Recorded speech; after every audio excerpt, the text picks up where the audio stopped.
All right, we'll say good morning. So we are starting, today's daf is Nun Gittin 53. We are starting with the Mishnah Nun Beis Amud Beis 52b. So it says the Mishnah, Hamitame v'hamidame v'hamenasech. So we'll say, we're going to deal with an interesting sugya today. So mitame is one who goes ahead and, if you look at Rashi, taroso shel chaveru kigon truma. So we'll say this is a case where I'm trying to damage someone.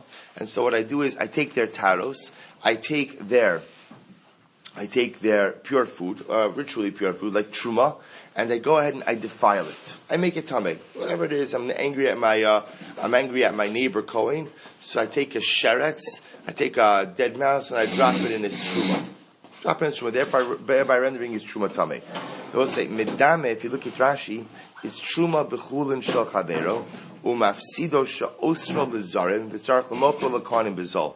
So the case of medame is where I take let's say the chulin of my friend, and I go ahead and I mix in some truma. Well, it's not really my friend, but I take the chulin of my neighbor, and I put in some truma into that. Now I'm putting truma into that because remember, what does that do? That goes ahead and essentially precludes the non-kohen from eating anything. Can't eat it because there's truma mixed in. Now the difference is in the case of medame, so the food is salvageable. How is it salvageable? That this Yisrael could go ahead and sell it to a kohen, but he's got to sell it to a kohen at a reduced price, at a reduced amount, because at the end of the day, the kohen is smart and realizes that no one else besides him could actually go ahead and purchase this produce. Menasech. Now, we're going to discuss this case in the Gemara, but Menasech sounds like I make my friend's wine, yayin nesach. I make my friend's wine into idolatrous libation wine. So in all of these cases, b'shogeg, if I did these things accidentally, I am potter. But b'mezid, if I did it intentionally, I am chayiv. Fine. So let's see the Gemara. Itmar, Menasech. So first we're going to go ahead and discuss the Gemara. So what's the case of Menasech? What's the case of where I'm making my friend's wine, yayin nesach? So Rav says, Menasech mamish. So Rav says, literally the case is where I'm actually offering up this wine as a libation to Avodah Zarah. So Rav says, take a look at Rashi. Menasech mamish, sheikh biyado, l'sochol l'shem Avodah Zarah, kach haisa avodasim. So apparently one of the ways in which they used to worship their idol is that they would put their hand into the cup of wine, they would mix it with their hand, and this l'shem Avodah Zarah, for the sake of Avodah Zarah, and this was idolatrous worship. So Rav literally says, I'm actively using the wine in idolatrous service and rendering it asur. Shmuel says, Shmuel Amar Ma'arev. Shmuel says, I'm mixing yayin nesach into my friend's wine. So say the idea is yayin nesach, so wine that was used for idolatrous service is not bottle. It's not bottle, meaning it's not nullified in a larger proportion of permitted wine. So therefore, according to Shmuel, I'm actually taking prohibited wine. I'm taking the yayin nesach and I'm mixing it into my friend's wine. So man da amar ma'arev, my time elo amar menasech. So the one who said ma'arev, Shmuel, who said that the case of yayin nesach is where I'm mixing yayin nesach into my friend's wine. Why doesn't he subscribe to Rav's view that it's literally a case of where I'm actually using the wine for idolatrous service? Amar lecha menasech kimle b'drab mine. Because I will say, listen to this. Because Shmuel will say, because if you're actively making this yayin nesach, you've got bigger problems than paying back the guy whose wine you ruined. Namely, you've got a problem of death. That means you worship Avodah Zarah.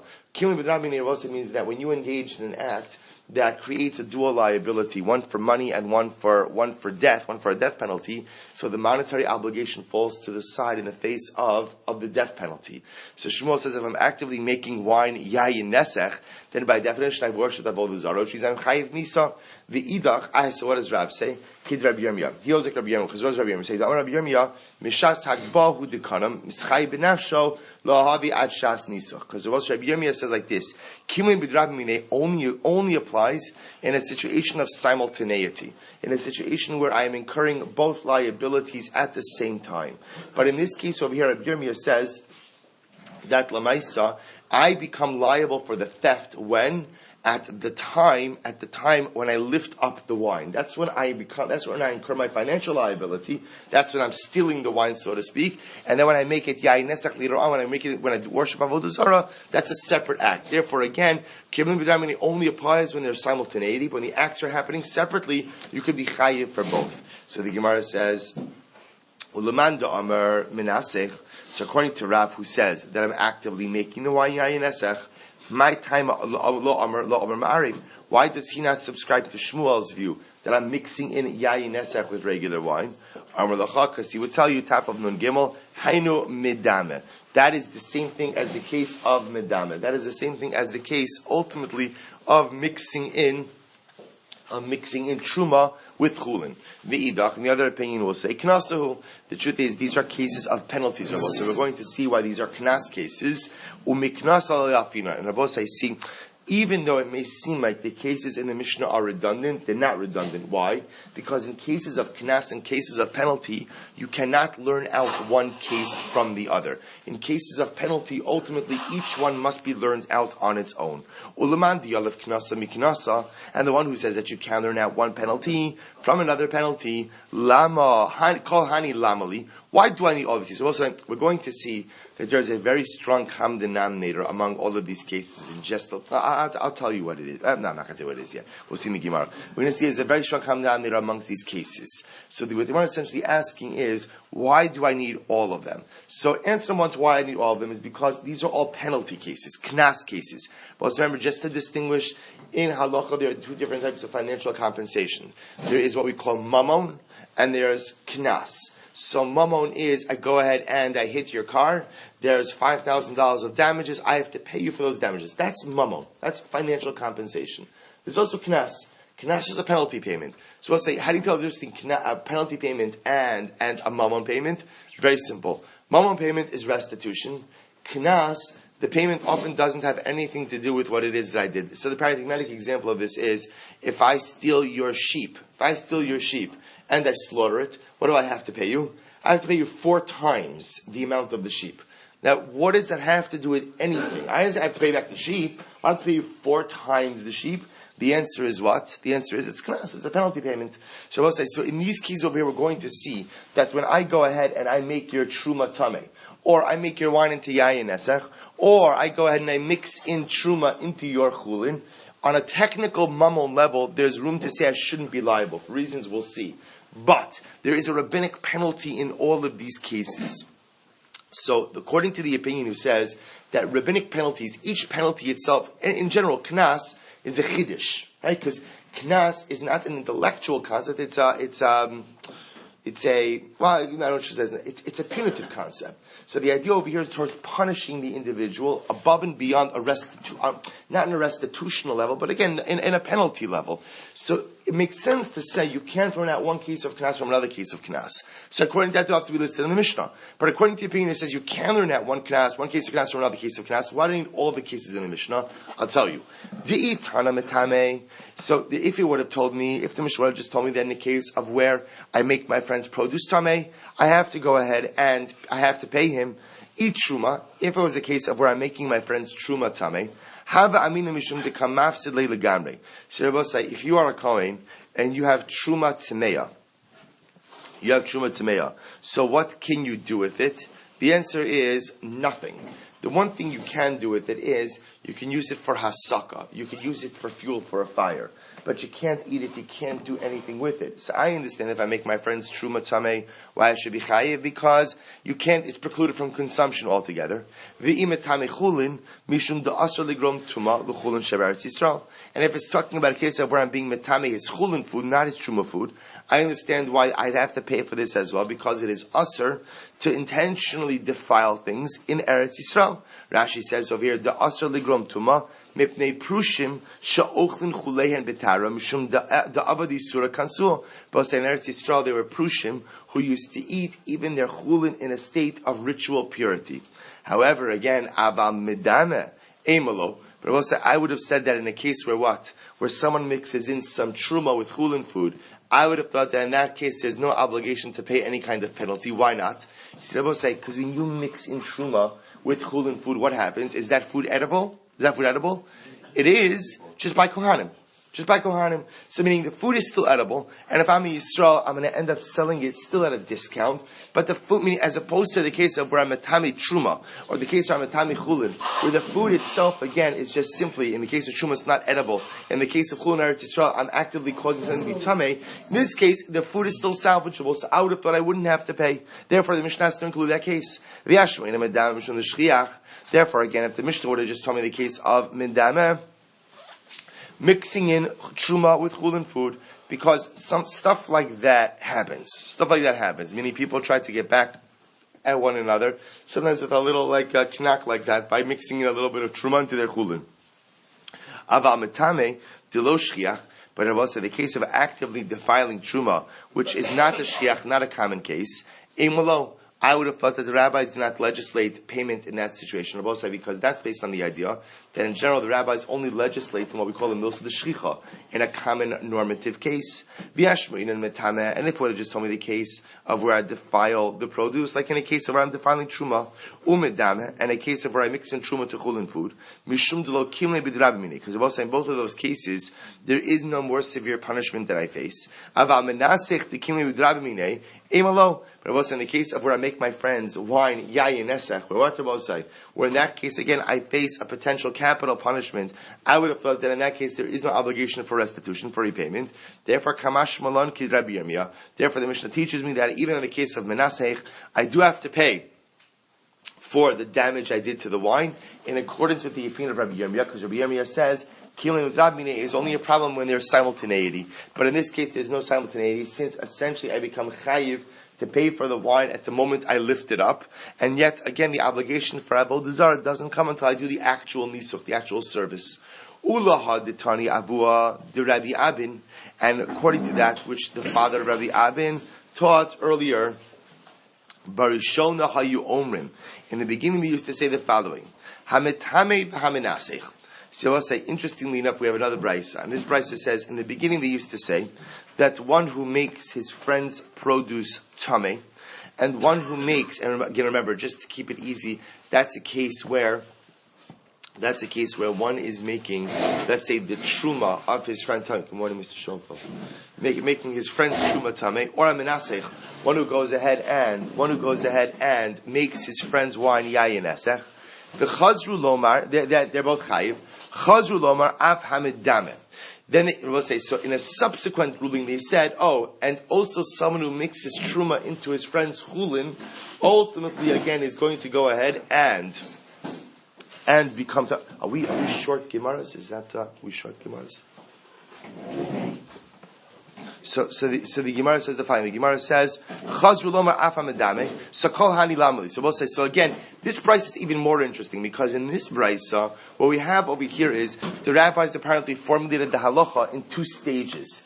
In stage number one, the rabbis formulated the halacha to say, that if you go ahead and you make your friend's produce tameh, or if you go ahead and you make your friend's wine yayin esech, you're chayiv.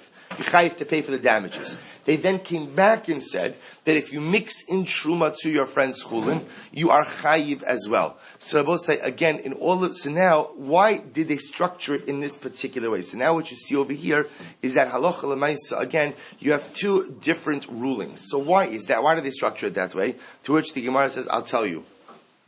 Tzricha. Because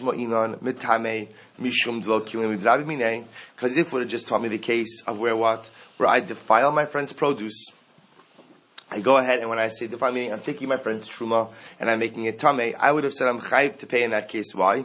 Because I'm not facing any type of capital punishment. However, but when it comes to menasech, where I am facing a potential capital punishment, because I go ahead and am liable to a death penalty for avodah zarah, I would have said there is no obligation for restitution. And in the case of menasech, I will say I might say that I'm chayiv. Why? Because I'm causing him a total loss of the wine. Remember, once you make your friend's wine into yayin esech, so he can't use it at all. But I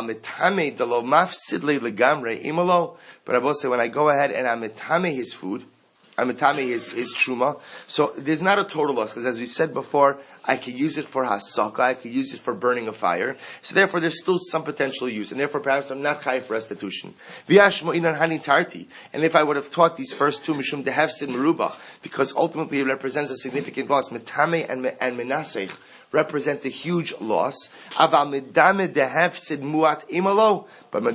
which is a relatively small loss. Why is it a small loss? Because I'm mixing in truma into someone's chulin. So again, there's a loss because only a kohen can eat it, and therefore the kohen is going to get it at a discount, but it's not a total loss. Therefore, tzvicha. Therefore, all the cases are necessary. So finally, so what comes out over here is one of two possibilities as to why what appears to be somewhat duplicative cases are included in the Mishnah. Possibility number one is because each of them are a kanas, they're penalty payments. And when it comes to penalty payments, you can't learn out penalties one from the other. Or the second possibility is that each of them represent something unique, and therefore the one could not have been learned out from the other, therefore all are stated. But I will say now we get to the crux, the essence of the sugya. Amr Chizkiah. So we'll say, so what is this all about? Meaning, what is this discussion? So Amr Chizkiah, Divar Torah, Echad Shogeg ve'Echad Mezid Chayiv. So Chizkiah says, Rabbi Say, that in reality, in all of these things that are listed in the Mishnah Midaraisa, whether you did them b'shogeg, whether you did it b'mezid. So again, Rabbi Say, in the cases of B'tameh, I make my friend's truma tameh, or medame, I go ahead and I mix in truma to my friend's chulin, or menasech, or I make his wine yayin nesech. Chizkiah says midaraisa, you're chayiv for damages, whether you did it d'Rabbanan, whether you did it b'shogeg or b'mezid. So the Gemara says, my time. What's the reason? Hezik sheino nikar shmei hezik. So we'll say these are great cases. Why? Because if you look at this, quote unquote, this is damage. You're committing damage. What's the difference? The difference is it's unrecognizable damage. So we'll say, so for example, if I go ahead and I slash your tire, that's hezek nicker. It's clear that I've damaged you. But if I go ahead and I make your wine yayin nesech, so what happens? It's the same Manischewitz Concord grape that it was beforehand, right? It was Manischewitz beforehand. Now I made Dirabel Dazar with it as Manischewitz afterwards. So what's the big says? It says Hezek Sheino Nicker. I mix in Truma. You can't see the difference, right? I go ahead and I defile your Truma, or I mix in Truma. So this is Hezek Sheino Nicker. So we'll say Chizkiah Shita is that Midaraisa Hezek Sheino Nicker Shmei Hezek is called damage, and therefore in reality, you should be chayiv whether you do these things b'shogeg or b'mezid. On the other hand, umatam amru b'shogeg pater. So if that's the case, so why did the rabbis rule that in a case of hezek sheino nikar will exempt you if you did it if you did it b'shogeg kedei sheyodia? We'll say this is very interesting, because if you did accidentally do one of these things to your friend, we want you to what? We want you to divulge that information. And the problem is, if you're financially liable, then what? Then you're not going to divulge the information. This is quite interesting. So therefore, the rabbi said, in an effort to ensure that the owner of these items does not accidentally transgress, either by drinking yayin nesech or by eating defiled truma. So essentially, there is what we call hezek she'eno nikar amnesty. So therefore, come clean, tell the truth, and we won't go ahead and penalize you. If that's the case, but if that's the logic that we want the damaged party to know what happened, so why don't we also exempt the perpetrator in a case of mezid? This way he'll tell the individual what he did. So we'll say, this is very interesting. So the Gemara says, Hashta odui lo modele. So we'll say, so this is actually an interesting idea. The Gemara says, now remember, the case of mezid is where what? I want to damage my friend. So we'll say, if I want to damage him, the Gemara makes the assumption that what? I'm going to tell him anyway. Why am I going to tell him anyway? Because I want him to know what I did. So we'll say, this is interesting, because without Chizkiah, I would have thought that the whole chap of the mezid is what's going to happen. I'm going to do it intentionally. And what's going to happen? I'm going to sit there while Reuben is drinking his wine, and I'm going to smirk because, wow, mamish, how's that yayin nesech tasting, right? So, but I'm not going to say anything. The Gemara assumes that if you're so spiteful of someone that you want to purposely damage them, of course you're going to divulge to them what it is that you did to them. Which Rabbi says is an amazing thing, because what this says is that people could sometimes be so consumed by hatred that they'll do things to adversely impact the other, even though what? It adversely impacts them as well. Because obviously if I'm telling my friend what I did, that also means what? That there's financial liability as well. So quite interesting. So we'll say, so this is Shitas Chizkiah. So Chizkiah holds Hezek She'eino Nikar Shmei Hezek, that in reality, again, unrecognizable damage is still halachically called damage. Midaraisa you're chayav, whether you did it b'shogeg or b'mezid. And the only reason that Rabbanan exempted you b'shogeg is in order that you should divulge this information to the person you damaged. Rabbi Yochanan on the other hand says, Divar Torah, echad shogeg v'echad mezid potter. I will say in reality, Rabbi Yochanan holds the midaraisa, whether you committed these acts b'shogeg or mezid, you are potter. Why? My taima, Hazik she'eino nikar lo shmei hazik. Because we will say unrecognizable damage is not called damage. Umatam amnu b'mezid chayiv. So we will say if that's the case, the Hazik she'eino nikar, unrecognizable damage is not called damage. So why did the rabbi say that if you did it intentionally, you're chayiv? Very simply, shelo yihei kol echad ve'echad holechem matami tarosav shel chavero va'omer paterani. We'll say very simple. Why?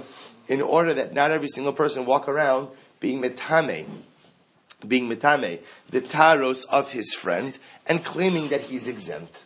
So therefore, again, I will say, if there's got to be some repercussions for intentional damage, even though, again, what? There's no real damage that's going on. So we'll say, so this is what's happening in the Mishnah. So the Mishnah, so again, remember the Mishnah doesn't record a machlokes. The Mishnah just simply says that if you go ahead and you do any of these things, metame, medami, menasech, if you did it b'shogeg, you're pater. If you did it mezid chayiv, remember, here's the interesting part. Both Chizkiah and Rabbi Yochanan agree with the Mishnah is correct according to both of them, because both agree that b'mezid you're chayiv, b'shogeg you're pater, but for two dramatically different reasons. Chizkiah says, midarai says nikar shmei hezek, therefore you should be chayiv even if you do it b'shogeg. The only reason why the rabbis exempted you b'shogeg was why? In order that you divulge what you did to the owner of the produce. Rabbi Yochanan says, hezek she'eino nikar lo shmei hezek, unrecognizable damage is not damage. Therefore, midaraisa, you are potter, both b'shogeg and b'mezid. The only reason the rabbi said you're chayiv if you did it b'mezid, why? Is that when you get angry at someone, you shouldn't just walk around being metame their taros. Okay? So we'll say, this is a yesodis dik machlokes, a major machlokes. So Tanan, so we learned in the Mishnah, Hakonim shepiglu b'mikdash. We'll say another interesting case. So konim shepiglu. What does it mean konim shepiglu? So we'll say, so pigul means the following. Every carbon has a permitted window of consumption. Right? Whatever that window is. So lemaisa, again, I will say, let's say a kohen, when he's doing the avoda, has erroneous intent. Right? So remember, let's say, for example, he's offering up carbon A, for argument's sake. And carbon A has a window of consumption of 2 days and 1 night. And let's say he has in mind that he's going to go ahead and eat the carbon on day number 3. That's called pigul. It's an incredible chiddush, because what it says is that wrong intent on the part of the kohen disqualifies the carbon. Or he has in mind that he's going to sprinkle the blood outside of the Beis HaMikdash. Also invalidates the carbon. So also, so says the Gemara, Hakohanim shepiglu b'mikdash mezidin chayavin. So also, if they did this intentionally, meaning if they intentionally had erroneous, and I will say, so why would a kohen go ahead and do this intentionally? Let's say he doesn't like the owner of the carbon. I don't like that guy, right? So what happens? So I'm going to mess him over by having erroneous intent when I offer up his carbon. So mezidin chayavin. So if he did it intentionally, you're chayav. V'tani Allah, and the Mishnah, the Brisa ruled about this. Mipnei tikun ha'olam. Why is he chayav if he did it b'mezid? For the benefit of society. It says, what does that mean? V'i amrit hezek she'eino nikar shmei hezek. Now, if you hold like Rabbi Yochanan, that has like Chizkiah, that hezek she'eino nikar shmei hezek, hay shogegin p'turim mipnei tikun ha'olam. Then the way that ruling should be read is how b'mezid you're chayav, of course, because that's midaraisa. B'shogeg you're pater mipnei tikun ha'olam. And what's the tikun ha'olam? That we want the kohen to tell the owner of the carbon what he did. We want him to come forward.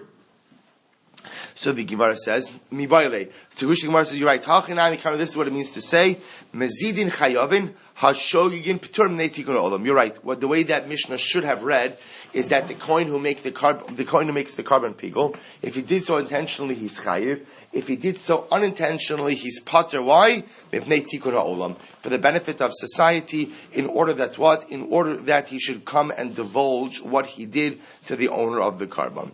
Massive Rabbi Elazar. Massive Rabbi Elazar. Rabbi Elazar is another kasha. So it's another interesting case.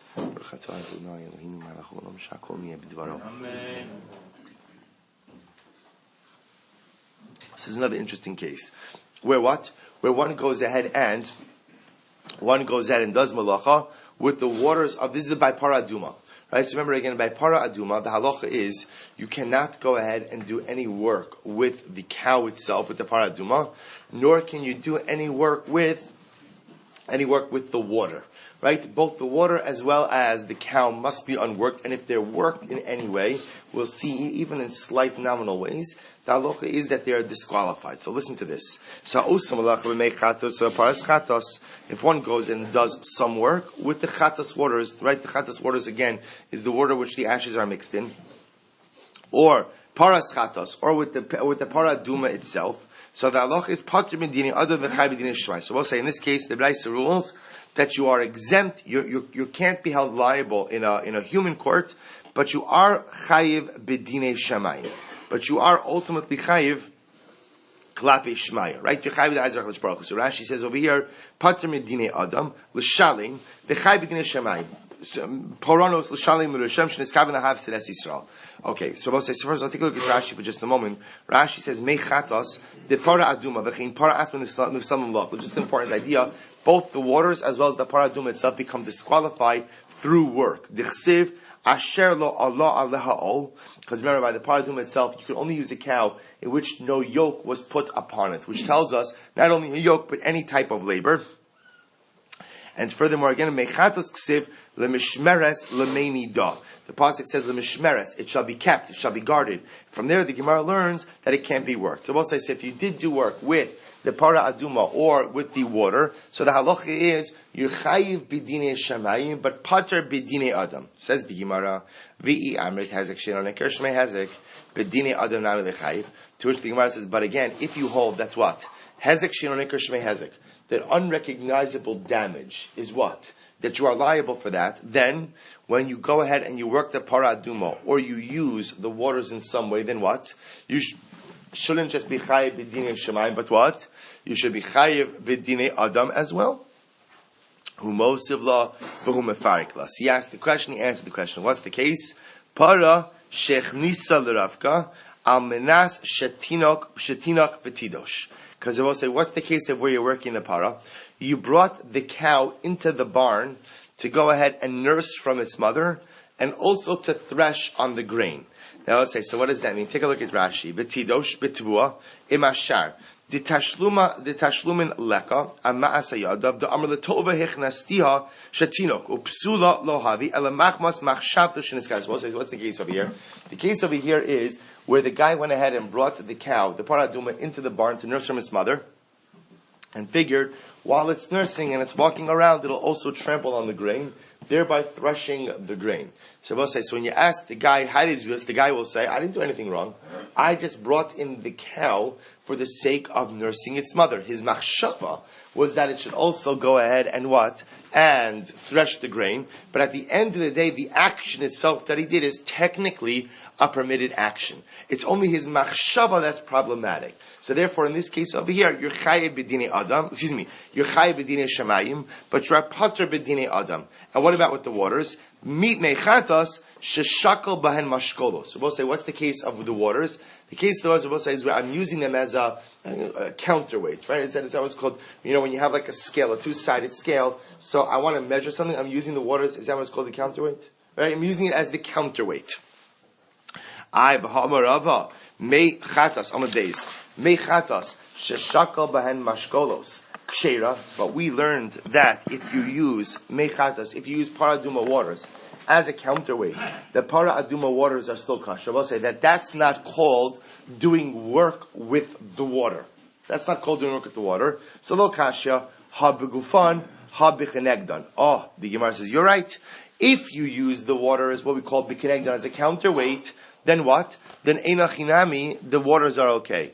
But if you go ahead and you use the waters literally to measure weight through displacement, in other words, that I'm placing an object into the water itself and I see how much water it displaces, and by that I know the weight, the volume of the other object, that's called working with the waters of the Para Aduma, and in fact disqualifies the Para Aduma.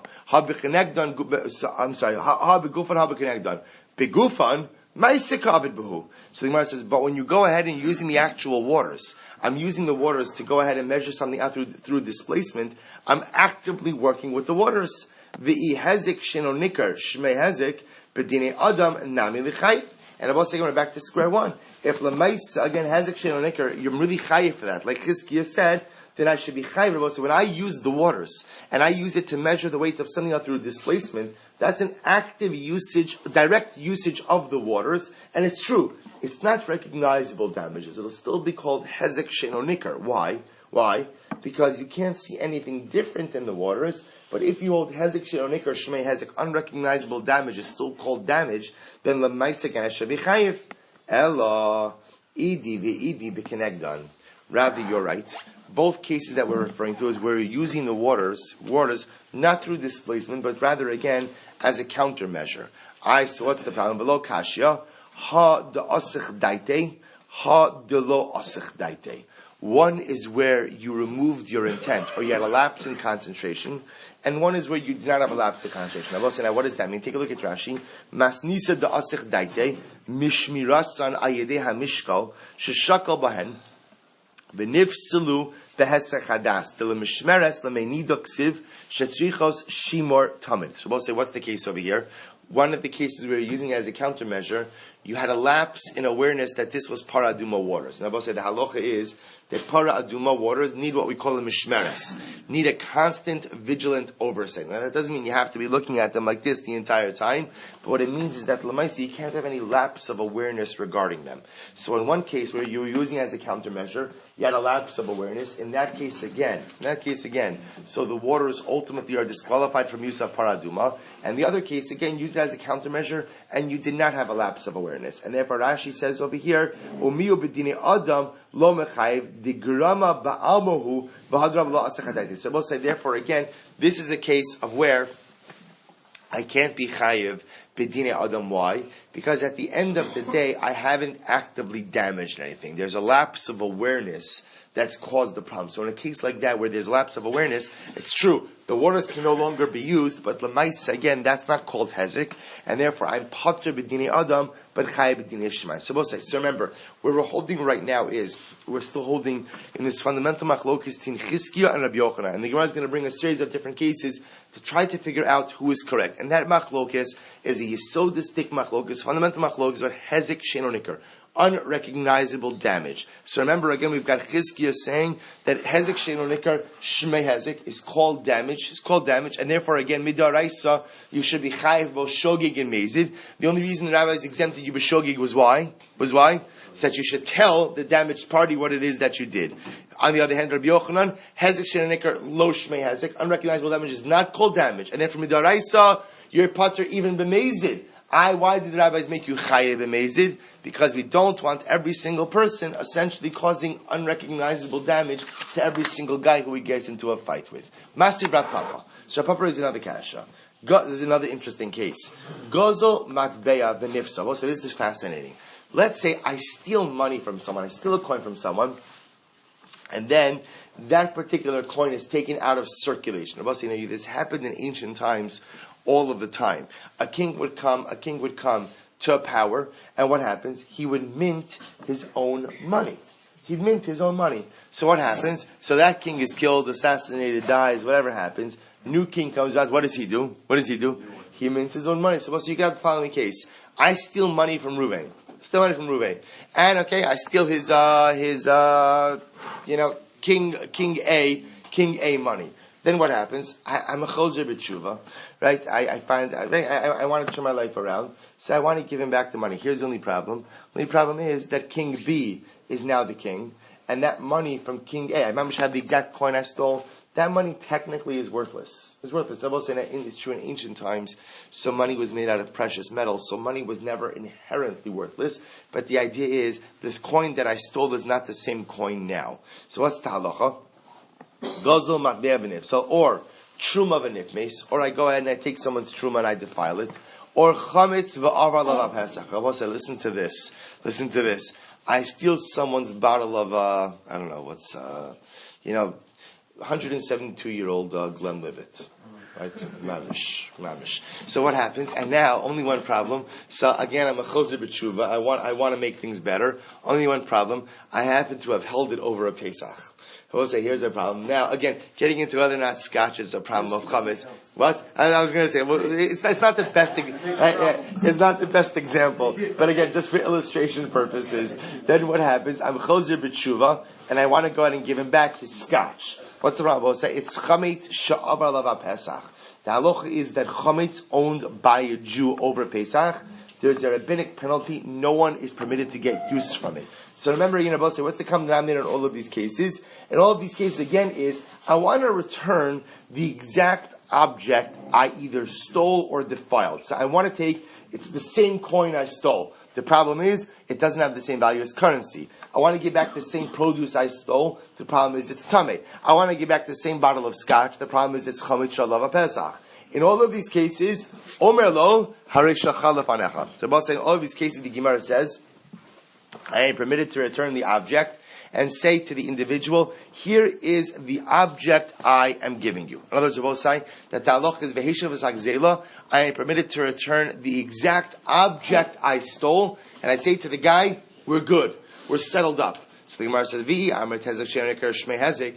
Well, 1 second, if you hold it, unrecognizable damage is called damage. Hai gazlanu umamona ma'alya b'ishlume. Well, say that's not true. If you hold that unrecognizable damage is damage, then what? Then the halacha is, I should have to pay him back the monetary value of what I stole. And by the way, the monetary value of what I stole exceeds the value of the object that I am returning. Therefore, what do you see? Tiyufta. This seems to be a refutation of the position of Chizkiah, and this seems to indicate to us what Rabbosai, the hezek sheinu nikar lo shmei hezek. This price seems to support the idea that unrecognizable damage is not called damage, and therefore halacha lemaisa, again, I could return the actual object I stole, even though what? The value of the object I stole is not the equivalent of the value of the object that I'm returning, even though what? It's the same object. But yet, again, the halacha says, the Bryce says that I could do that. What do you see from here? Hezek she'eno nikar lo shmei hezek. That unrecognizable damage ultimately, again, is what? Is not called damage. Rabbosai, you should know. By the way, I did a case like this once on Monday morning in the bagel shir. Mamish, a real case of where someone stole an esrog from their friend before Sukkot. Right? I loved Reuven had the most beautiful esrog. And I want that esrog. I stole it. Then what happens? Sukkot is over. I have a change of heart. I want to do tshuva. And Shabbat says, Reuven, I'm so sorry. Here's your esrog back. Right? And I do tshuva when? I do tshuva on Isru Chag. Right? I do tshuva. So this is mamish this exact case. Alright. I'll tell you what happened later. So Shabbos says, say that this is a machlokes tanoim. So Shabbos says, in other words, why don't we say that hezek sheino nikar is really a machlokes tanoim? Hametame v'amadai v'amenasech echad shogeg ve'echad meisich chaydir b'mer. So Shabbos say, because again, we have a brayso that says the following, that if somebody is metame, he defiles his friend's produce. Metame, he mixes in truma to chulin. Menasech, he makes his friend's wine yayin eser. In all of these cases, whether you do it intentionally or unintentionally, you're chayiv. But you're chayiv. These are the words of Rabbi Meir. Rabbi Yehuda says, "B'shogeg pater b'meizit chayiv." And Rabbi Yehuda says, if you did it b'shogeg, you're pater. If you did it b'meizit, you're chayiv. My love back. So I'll say, what are Rabbi Meir and Rabbi Yehuda arguing about? Because one of them says unrecognizable damage is called damage. Umar, that's Rabbi Meir, and therefore Rabbi Meir says you're chayiv both shogeg and meizit. Umar Savar and Rabbi Yehuda holds lo shmei hezek, that no unrecognizable damage is not called damage, and therefore, technically speaking, b'shogeg your pater, b'meizid your chayiv. Amar Rav Nachman bar Yitzchak, no. The chuli alma hezek she'onikar lo shmei hezek. In reality, everyone holds that what unrecognizable damage is not called damage. So when we say it's not called damage, of course it's damage. What it means is that we don't hold you liable for damage like that. V'hacha b'knaso shogeg atu mezid kamiflagi. But you know what they're arguing about over here? Here they're arguing the following idea. That everyone agrees, hezek she'anik lo shmei hezek. Right? Everyone's going to agree, unrecognizable damage is not called damage. Therefore, midaraisa, you should be pater whether you do this b'shogig or b'mezid. Now remember, so why are we going to say that b'mezid you're chayiv? If hezek she'anik lo shmei hezek, unrecognizable damage is not called damage. So why is it that we say that b'mezid you're chayiv? Why? What did we say before? Because we don't want every single person walking around and inflicting hezek she'anik on their friend, intentionally thinking that they could get away with it. Now the shaila is, do we say that we should penalize a person if they did it b'shogeg, lest they come to do it b'mezid? So Rabbi Meir seems to say yes, and Rabbi Yehuda says no. Demar savar knaso shogeg atu mezid. One opinion holds that we penalize someone who did it b'shogeg, lest they come to do it b'mezid. That's Rabbi Meir. Umar savar, and Rabbi Yehuda holds lo kansu shogeg atu mezid. No, we do not penalize him in a case of shogeg, lest he come to do it b'mezid. Says the Gemara, Rabbi Meir, Rabbi Meir. Varami, Rabbi Huda, but it appears that there's a contradiction between the Yeshidos. How so? The Sanya. Well, so this is another incredible case. Hamavashla b'Shabbos b'shogeg yochal mezilo yochal d'Ramir. We'll say if somebody cooks on Shabbos, somebody cooks on Shabbos. Say if you cooked on Shabbos b'shogeg, you're permitted to eat it. Permitted to eat it. It sounds like according to Rabbi Meir, even on Shabbos itself. But amazing, if you cooked intentionally, you are not permitted to eat. These are the words of Rabbi Meir. So Rabbi Huda Omer, b'shogeg yochal l'matzei Shabbos, b'mezid lo yochal olamis. But again, Rabbi Huda says, if you did it b'shogeg, you can eat it on Matzei Shabbos. But if you cooked intentionally, you can't eat it at all, ever. Rabbi Yochanan Hasan Omer, b'shogeg yochal l'matzei Shabbos, la'achirim v'lo lo. Rabbi Yochanan Hasan says, if you cooked it unintentionally on Shabbos, so it can be consumed by others on Matzei Shabbos, but you, the perpetrator, can never eat it. B'mezid lo yochal olamis. But if you did it b'mezid, you can never eat it at all. Lo lo v'lo la'achirim. Not to you and not to others. So says the Gemara, kasha Rabbi Meir, kasha Rabbi Yehuda. Both says, so we have a kasha. What's the kasha? Over here, Rabbi Meir is saying that if you cooked on Shabbos, b'shogeg you can eat it, b'mezid you can't eat it, which contradicts what he said before. Because what did he say before? That when you go ahead and what? And you do something wrong, we penalize you b'shogeg and b'mezid. Here you're only being penalized b'mezid, not b'shogeg. Rabbi Huda said before that what Rabbi Osai, b'shogeg you're pater, b'mezid you're chayiv, and yet in this case, what's the halacha? B'shogeg you're being penalized as well, because you can't eat until after Matzei Shabbos. So they're both contradictory. To which the Gemara says, a few more lines, Rabbi said, Rabbi Meir lo kashya. Right, Rabbi Meir is not really a contradiction. Why? Ki kanis, because when does Rabbi Meir hold shogeg atu mezid, that we penalize the case of shogeg, lest you come to go ahead and do it b'mezid, b'dirabanan.